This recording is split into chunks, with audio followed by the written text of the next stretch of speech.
আর জুলুম আমাদের পরিবারে ভরে গেছে। আর স্বামী স্ত্রীর উপরে জুলুম করছে, স্ত্রী স্বামীর উপরে জুলুম করছে। স্বামী স্ত্রীর বড় জুলুম হচ্ছে দেশে এখন পরকীয়া প্রেম। আপনার জন্য যে মহিলা বাসেট আছে, যার সাথে বিয়ে হয়েছে, আপনি মনে করবেন এইটাই আপনার জন্য বরাদ্দ আল্লাহর পক্ষ থেকে। অন্য কোন দিকে আপনি বিয়ে ছাড়া আর মন দিতে পারবেন না। যদি দেন আপনি জালেম হবেন।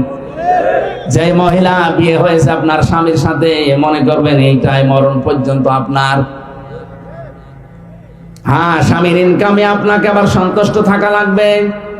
নবীজি বলেন ওই মহিলাকে, হযরতে আইয়ুব নবীর স্ত্রীর সাথে আল্লাহ জান্নাত দেবেন যেই মহিলা নিজের স্বামীর ইনকামের উপরে খুশি থাকে। আপনার স্বামীর ইনকাম প্রতি মাসে 20,000 টাকা, আপনার পার্লারে সাজতে লাগে 18,000 টাকা, ও এখন করবে কি?